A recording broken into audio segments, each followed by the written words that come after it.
Assalamualaikum warahmatullahi wabarakatuh. Nah, anak-anak, hari ini kita akan melanjutkan materi kita ya. Kalau kita kemarin belajar tentang gerak yang terjadi pada manusia, nah, hari ini kita akan mempelajari tentang pesawat sederhana. Ada yang tahu apa itu pesawat sederhana? Nah, pesawat sederhana adalah alat bantu sederhana yang digunakan untuk mempermudah manusia dalam melakukan suatu usaha. Nah, yang pertama tuas. Nah, siapa di antara kalian yang pernah mendengar kata tuas? Nah, atau mungkin masih lupa-lupa ingat. Atau bahkan ada yang masih merasa asing dengan kata tuas. Nah, tuas atau pengungkit adalah pesawat sederhana yang biasanya terbuat dari kayu dengan tumpu di salah satu titiknya dan digunakan untuk mengangkat sesuatu yang berat. Nah, ternyata tuas ini masuk ke dalam kelompok pesawat sederhana ya. Pada tuas terdapat beberapa istilah penting yang dapat kalian ketahui ya. Di antaranya satu, ada titik tumpu, yakni titik tempat alat itu bertumpu. Yang kedua, ada titik beban atau titik tempat beban itu berada. Yang ketiga, ada titik kuasa atau titik tempat gaya kuasa yang diberikan. Yang keempat, ada lengan beban. Jadi lengan beban itu jarak antara titik tumpu dengan titik beban.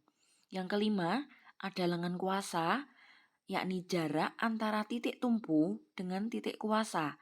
Yang keenam, ada beban, yakni berat itu sendiri. Kemudian yang ketujuh adalah kuasa atau yang memberikan kuasa. Nah, istilah-istilah penting ini nanti yang akan kalian sering temui di dalam pesawat sederhana. Jadi kalian harus tahu. Oke. Selain istilah di atas, kita juga bisa menghitung seberapa besar gaya yang kita lakukan atau yang kita keluarkan. Nah, dengan rumus seperti berikut. Rumus tuas itu cuma satu, ya.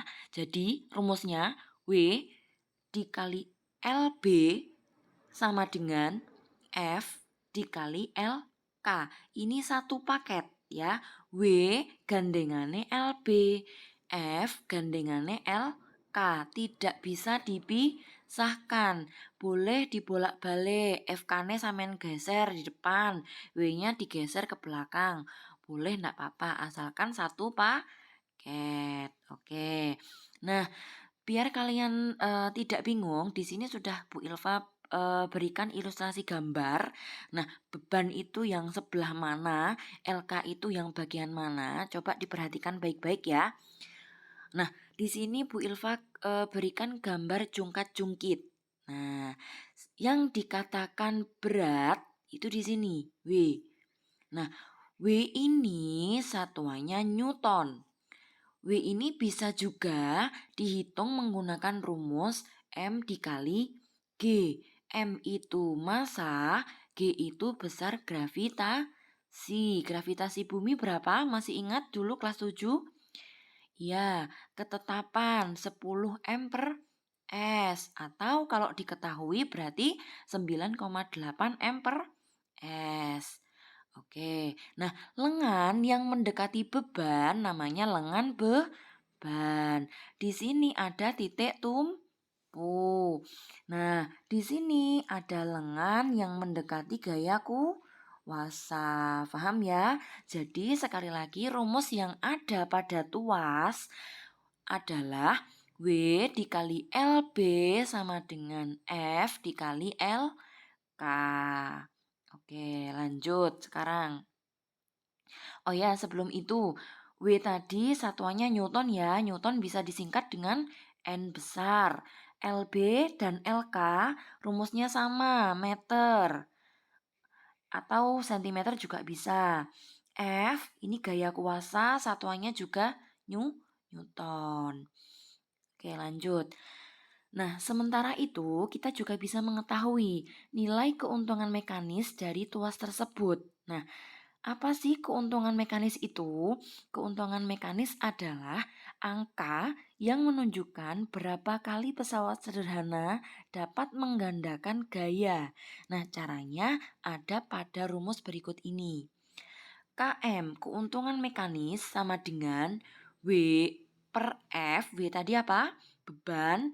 F itu gaya kuasa sama dengan LK lengan kuasa dibagi LB.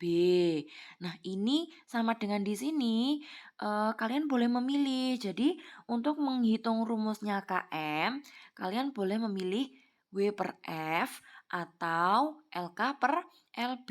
Ini nilainya sama persis. Nah, kenapa kok disuruh memilih? Andaikan W-nya ini nilainya ratusan, F-nya juga eh, angka yang pecahan ya, kalian kan akan sulit untuk menghitung.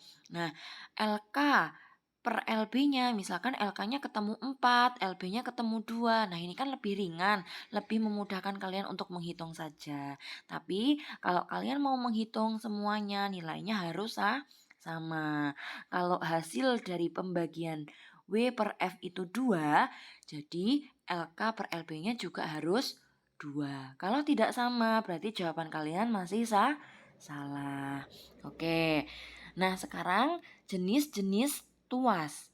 Tuas atau pengungkit itu digolongkan menjadi 3.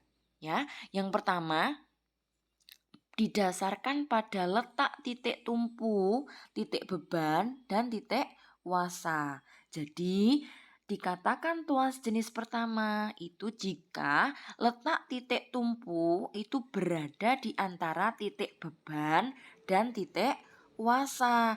Nah, contoh dari alat yang termasuk ke dalam tuas jenis pertama ini adalah gunting kuku. Kemudian gunting, ada pemotong rumput ya, ada tang, ada jungkat-jungkit. Nah, di sini Bu Ilva berikan contoh. Jadi, sekali lagi dikatakan tuas jenis pertama jika letak titik tumpu ini berada di antara titik beban dan titik kuasa. Paham ya? Oke, lanjut. Tuas jenis kedua. Nah, kalau tuas jenis kedua ini, letak titik beban itu berada di antara titik tumpu dan titik kuasa. Paham ya bedanya pada tuas jenis pertama tadi? Kalau tuas jenis pertama yang ada di tengah adalah titik tumpu. Kalau tuas jenis kedua yang berada di tengah adalah titik beban. Oke. Contoh alat yang merupakan tuas jenis kedua itu ada tutup botol, kemudian ada alat pemotong kertas, ada gerobak beroda satu. Nah, seperti gambar yang ada di layar. Lanjut, tuas jenis ketiga. Oke, pada tuas jenis ketiga ini apa bedanya? Ada yang tahu?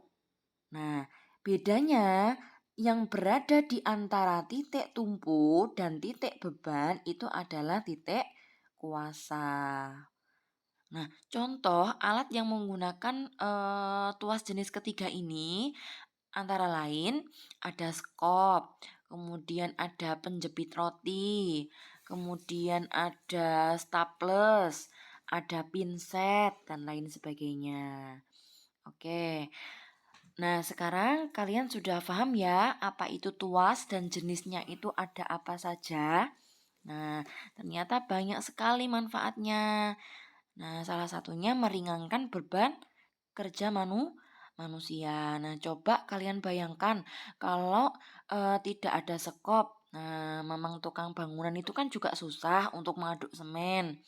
Nah, begitu juga halnya jika tidak ada alat-alat tuas yang lain, pekerjaan kita juga jadi semakin berat atau mungkin terhambat. Nah, sekian materi hari ini. Nah, kita lanjutkan pertemuan yang akan datang. Nah, dicatat di buku tulis ya hal-hal yang penting yang Bu Ilva sampaikan tadi agar kalau kalian menemui soal yang serupa, kalian tidak akan kesusahan. Nah, saya akhiri. Assalamualaikum warahmatullahi wabarakatuh.